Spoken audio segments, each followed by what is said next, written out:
warahmatullahi wabarakatuh. Halo teman-teman, saya Putra Ahmadani, Prodi Manajemen dengan NIM 220304296 mata kuliah pengantar bisnis yang dibimbing oleh Bapak Dr. Randers Husnul Fikri SEMM di Universitas Muhammadiyah Riau. Di sini saya ingin menyampaikan beberapa materi yang sudah saya rangkum. Yuk, simak video saya. Baiklah, kita masuk materi yang pertama, yaitu standar kinerja. Apa sih yang dimaksud dengan standar kinerja? Nah, kinerja adalah hasil dari pekerjaan yang dicapai seseorang berdasarkan persyaratan. Persyaratan pekerjaan dan standar kinerja adalah pola ukur minimal per kinerja yang harus dicapai karyawan secara individual atau kelompok pada semua indikator kinerjanya. Kinerja juga memiliki fungsi. Nah, fungsi utama standar kinerja adalah sebagai tolak ukur untuk menentukan keberhasilan kinerja.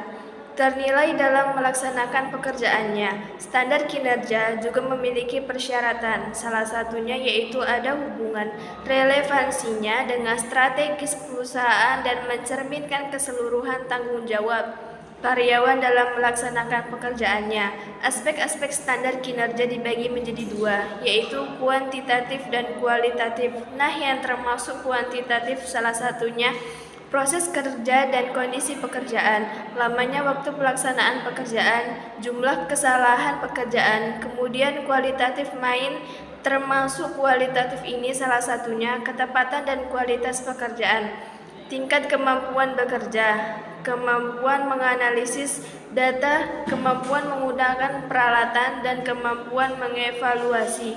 Faktor-faktor yang mempengaruhi kinerja yaitu ada jumlah pekerjaan, ketetapan waktu, kemampuan kerjasama, kualitas pekerjaan, yang terakhir kehadiran.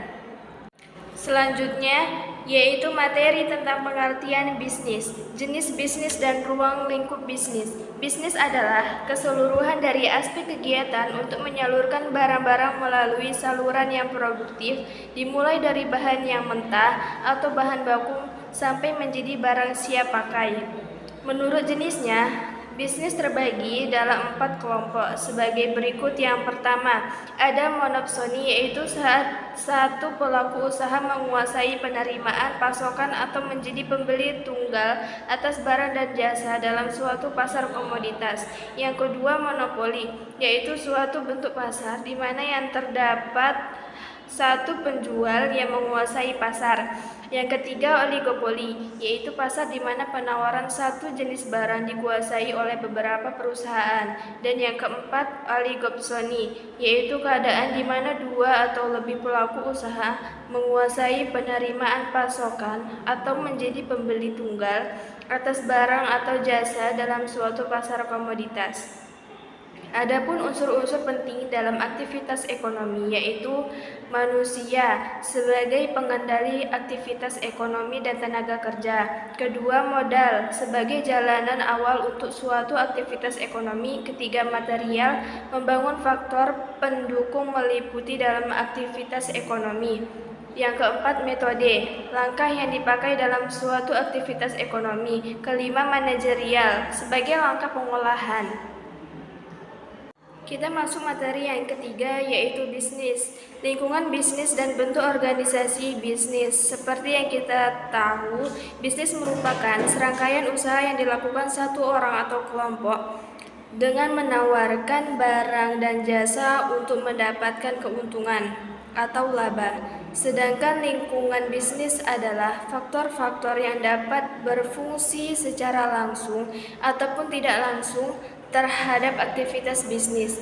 Di dalam bentuk organisasi bisnis, yang pertama yaitu ada badan usaha perorangan yang merupakan suatu usaha yang kepemilikan dan pengelolaannya dilakukan oleh perorangan atau individu. Kelebihannya, mudah mendirikannya, keuntungannya menjadi milik sendiri, memiliki kebanggaan atas usaha sendiri. Kekurangannya, risiko ditanggung sendiri, keterbatasan sumber dana, kesulitan pengelolaan. Yang kedua, persekutuan, yaitu suatu usaha bisnis yang memiliki dua orang atau lebih untuk memperoleh keuntungan bisnis secara bersama. Kelebihannya, kemudahan dalam pembentukan sumber sumber daya lebih besar, adanya kolaborasi pengetahuan dan keterampilan dari masing-masing anggota, kekurangannya tanggung jawab bersama dan tidak terbatas. Dan apabila terjadi masalah, akan kesulitan untuk membubarkan usaha. Bentuk-bentuk persekutuan firma, yaitu setiap anggota berhak menjadi pemimpin anggota, tidak boleh memasukkan orang lain tanpa persetujuan orang lain. Persekutuan komanditer, yaitu suatu usaha bersama, yang mana anggota lain memiliki tanggung jawab yang berbeda-beda, sesuai dengan tingkat keterlibatan anggota tersebut dalam pengelolaan usaha yang dilakukan. Perseroan terbatas, yaitu organisasi bisnis yang terbentuk badan hukum di mana tanggung jawab dan kewajiban usaha terpisah dari pemilik modal. Selanjutnya materi yang terakhir yaitu tentang pengorganisasian dan pengelolaan bisnis. Bisnis adalah seluruh kegiatan yang diorganisasikan oleh orang-orang di dalam bidang perindustrian. Organisasi bisnis terdiri dari pasar perusahaan, pihak eksternal, dan konsep perubahan. Fungsi manajemen, fungsi perencanaan yaitu suatu aktivitas menyusun tujuan perusahaan lalu dilanjutkan berbagai rencana guna mencapai tujuan perusahaan yang sudah ditentukan. Fungsi pengorganisasian yaitu suatu aktivitas pengaturan dalam sumber daya listrik yang lainnya yang dimiliki oleh perusahaan untuk bisa melaksanakan rencana yang sudah ditetapkan dan mencapai tujuan utama perusahaan. Pengarahan yaitu meningkatkan efektivitas dan efisiensi kinerja dengan optimal dan menciptakan suasana lingkungan kerja yang dinamis, sehat, dan yang lainnya. Pengendalian yaitu kegiatan dalam menilai suatu kinerja yang berdasarkan pada standar yang sudah dibuat, perubahan atau suatu perbaikan atau bila dibutuhkan. Manajemen juga memiliki peranan yaitu sebagai berikut. Yang pertama, antar personal. Yang kedua, informasional. Yang ketiga, pengambilan keputusan.